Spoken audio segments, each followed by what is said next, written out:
नमस्कार बच्चों, सब कैसे हैं? अच्छे होंगे आशा करती हूँ।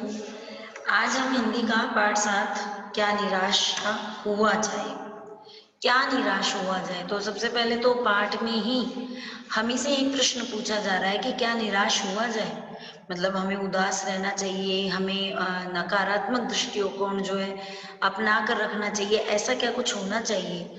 तो पूरा पाठ बहुत ही रोमांचित है और बहुत ही कह सकते हैं हम कि जागरूक करने वाला है।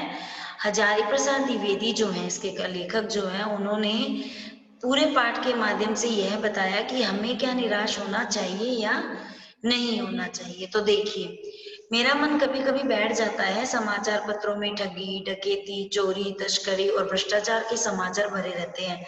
हमें इस पूरे पाठ को सारांश में भी पढ़ सकते हैं, जैसे एक समरी मान लीजिए, वैसे भी पढ़ सकते हैं, परंतु इस पूरे पाठ के अंदर कुछ ऐसे क्वेश्चंस बनते हैं जिससे कि हमें पूरा जो है पाठ को ही पढ़ना पड़ता है। तो आप एक एक जो शब्द है उसको ध्यान रखेंगे कि मेरा मन कभी कभी बैठ जाता है, समाचार पत्रों में ठगी, डकैती, चोरी, तस्करी और भ्रष्टाचार के समाचार भरे रहते हैं। आरोप प्रत्यारोप का कुछ ऐसा वातावरण बन गया है कि लगता है देश में कई ईमानदार आदमी ही नहीं रह गया है। हर व्यक्ति संदेह की दृष्टि से देखा जा रहा है।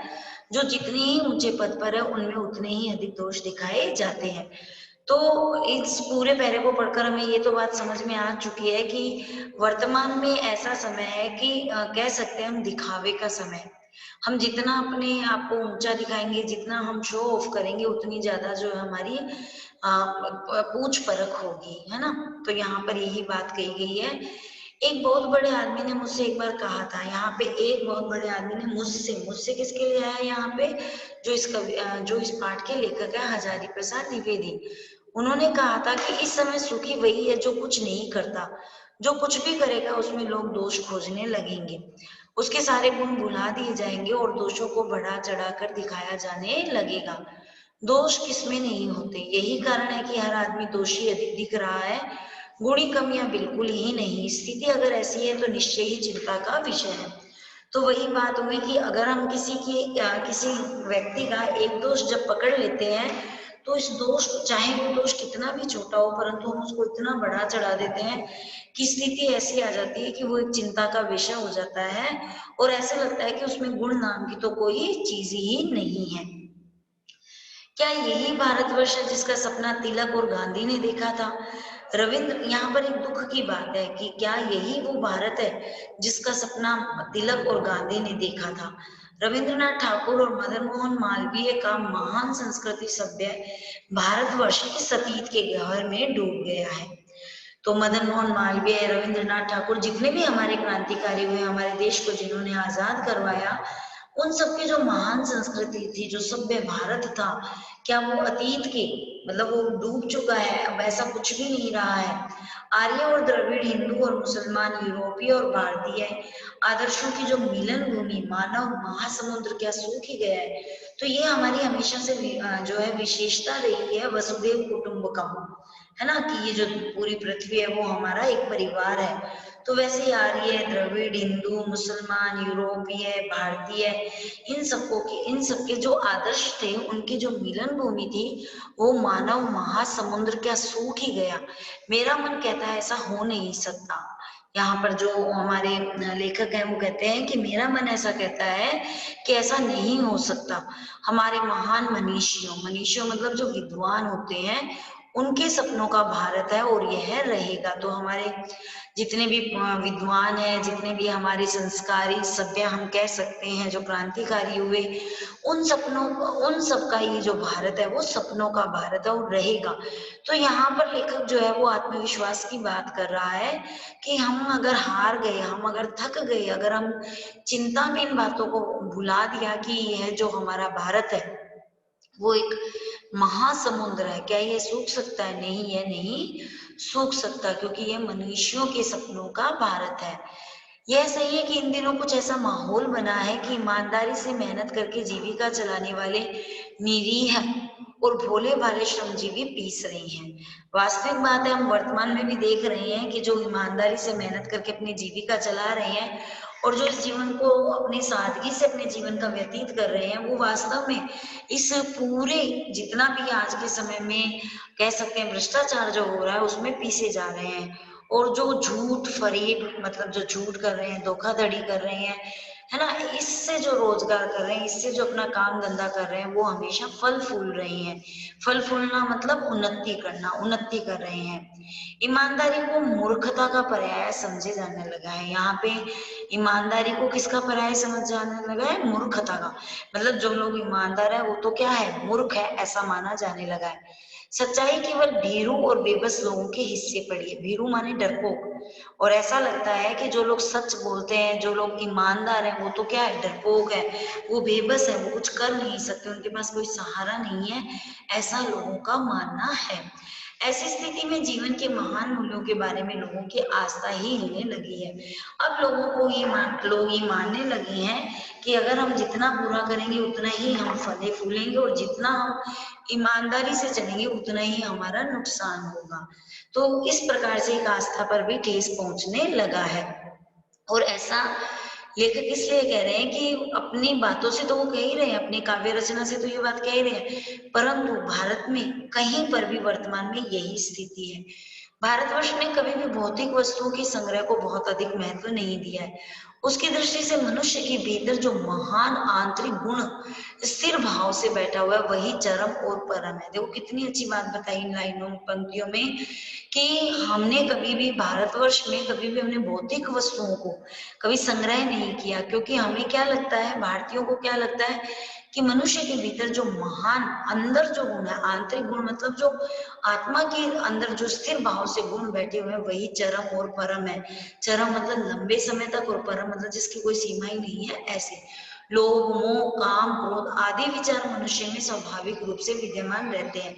ये हमारा स्वभाव होता है कि लोभ करना, मोह करना, काम क्रोध, ये सब हमें विद्यमान रहते हैं, पर उन्हें प्रधान शक्ति मान लेना और अपने मन तथा बुद्धि को उन्हीं के इशारे पर छोड़ देना बहुत बुरा आचरण है। लेखक अपनी पंक्तियों से ये भी समझाना चाह रहे हैं कि लोभ मोह काम क्रोध ये तो सब मनुष्य में स्वाभाविक रूप से होते हैं, परंतु हमें उसे मुख्य रूप से उसको शक्ति नहीं मानना। अगर हम उसको शक्ति मानते हैं और मन और बुद्धि को उन्हीं के इशारों पर छोड़ देते हैं, तो ये बहुत बुरा व्यवहार होता है, हम बुरा व्यवहार करने लग जाते हैं। भारतवर्ष ने कभी भी उन्हें उचित नहीं माना है। भारत की एक विशेषता है कि कभी भी उन्होंने मोह लोभ काम क्रोध इनको कभी मान्यता नहीं दी है, बल्कि वो जो आत्मिक भाव होता है, जो भावनात्मक दृष्टिकोण होता है, उसको वो मान्यता देते हैं। उन्हें सदा संयम के बंधन से बांध कर रखने का प्रयत्न किया है। सदा संयम के बंधन से मतलब हमें हमेशा धैर्य रखना चाहिए, कितनी भी कठिन परिस्थितियां आ जाए डगमगाना नहीं चाहिए, परंतु भूख की उपेक्षा नहीं की जा सकती, बीमार के लिए दवा की उपेक्षा नहीं की जा सकती, गुमराह को ठीक रास्ते पर ले जाने के उपायों की उपेक्षा नहीं की जा सकती। बिल्कुल सही बात है इन पंक्तियों से कि हमें भूख है तो हम खाना खाएंगे तभी उसकी पूर्ति कर सकते हैं, हम बीमार है तो हम दवा लेंगे तभी उसकी पूर्ति कर सकते हैं, और हम सोचे कि कोई गुम रहा हो गया अपने रास्ते से जो भटक गया उसको ठीक रास्ते पर ले जाने के उपायों की उपेक्षा नहीं की जा सकती, उसकी उपेक्षा हमें करनी ही पड़ेगी। हुआ यह है कि इस देश के कोटि कोटि जो हजारों करोड़ों दरिद्र जन है, दरिद्र जन मतलब जो गरीब है, उनकी हीन अवस्था को दूर करने के लिए ऐसे अनेक कायदे कानून बनाए गए हैं जो कृषि उद्योग वाणिज्य शिक्षा और स्वास्थ्य की स्थिति को अधिक उन्नत और सुचारू बनाने के लक्ष्य से प्रेरित है। अभी भी ऐसा ही हो रहा है कि जो हमारी सरकार है वो ऐसा एक ऐसी नीतियां लगाती है कि जो गरीब लोग होते हैं उनको थोड़ा सा उनका स्तर ऊंचा हो जाए, वो भूखे नहीं रहे, है ना। तो ऐसे जैसे कृषि लोग किसान लोग है, उद्योग है, वाणिज्य है, शिक्षा है, सारी स्थिति को अधिक उन्नत और सुचारू बनाने के लक्ष्य से प्रेरित है। परंतु जिन लोगों को इन कार्यों में लगना है, उनका मन सब समय पवित्र नहीं होता। प्राय वे ही लक्ष्य को भूल जाते हैं और अपनी सुख सुविधा की ओर ज्यादा ध्यान देने लगते हैं। यहाँ पर अपन कह सकते हैं कि अपना स्वार्थ सिद्ध करने लग जाते हैं लोग।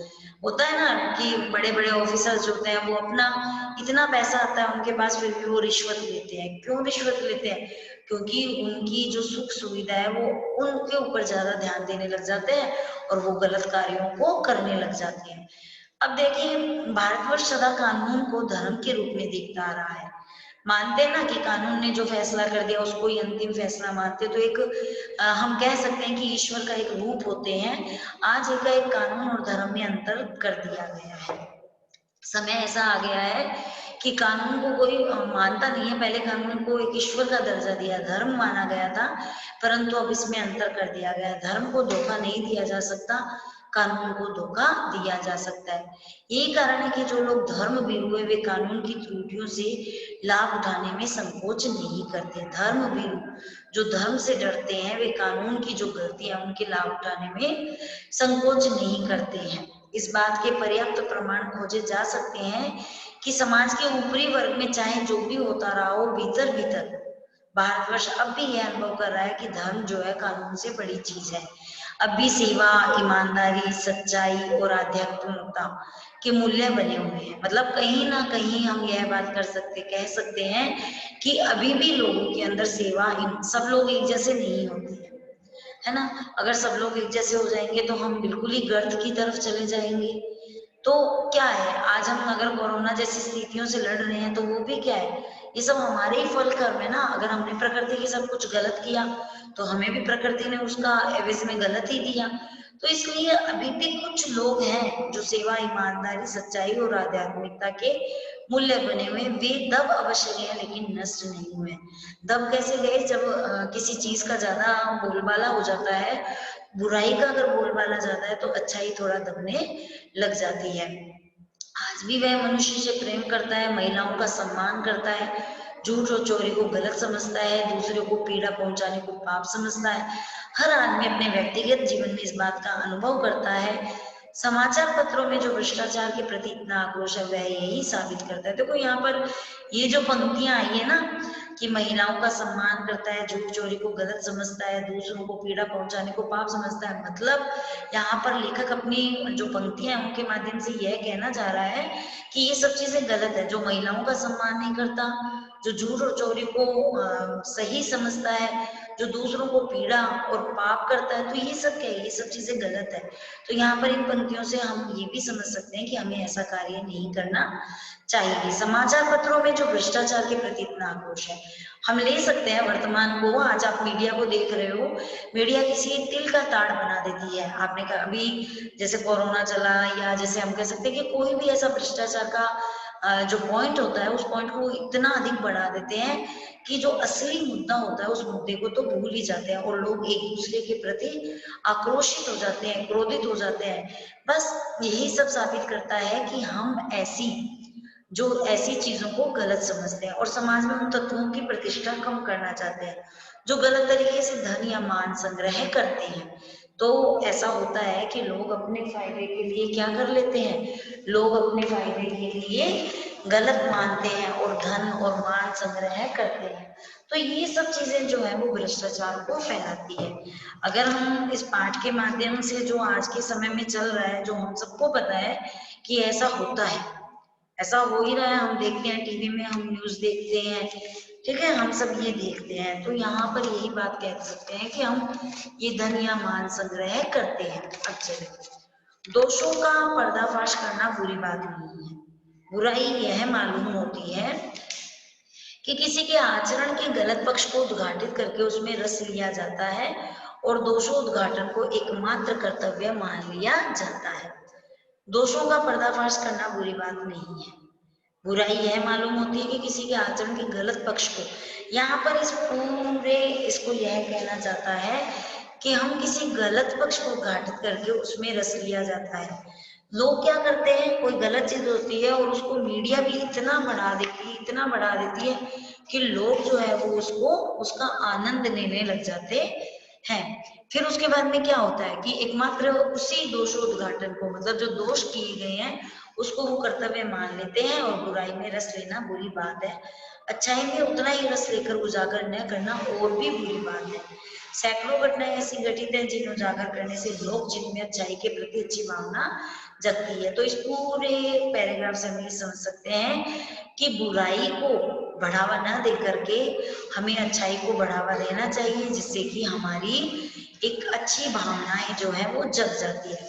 तो हमने इतनी बात से यह समझा कि समाज में हमारे भारत में किस तरीके से लोग जो है अच्छी चीज को भी गलत ले लेते हैं और उस चीज को गलत लेकर के इतना बढ़ावा दे देते हैं कि वहां पर ऐसे लगने लग जाता है कि वास्तव में जो गलत चीज है वही चीज सही है। तो आज हमने इतना समझा। कल हम लेखक के द्वारा एक कहानी के रूप में उन्होंने बताया कि किस प्रकार से व्यक्ति जो है अपनी अच्छाई और अपनी बुराई को दर्शाता है। तो कल हम आनंदित होकर इस कहानी को लेखक की भाषा में, लेखक की शैली में पढ़ेंगे। आपको जितना आज पढ़ाया गया है उसको आप समझिए कि क्या कहना चाहता है, और कल पूरे जोश के साथ में हम लेखक के द्वारा बताई हुई कहानी को, लेखक के द्वारा बताए गए लेखाकार को हम अध्ययन करेंगे। धन्यवाद। घर में रहिए, सुरक्षित रहिए।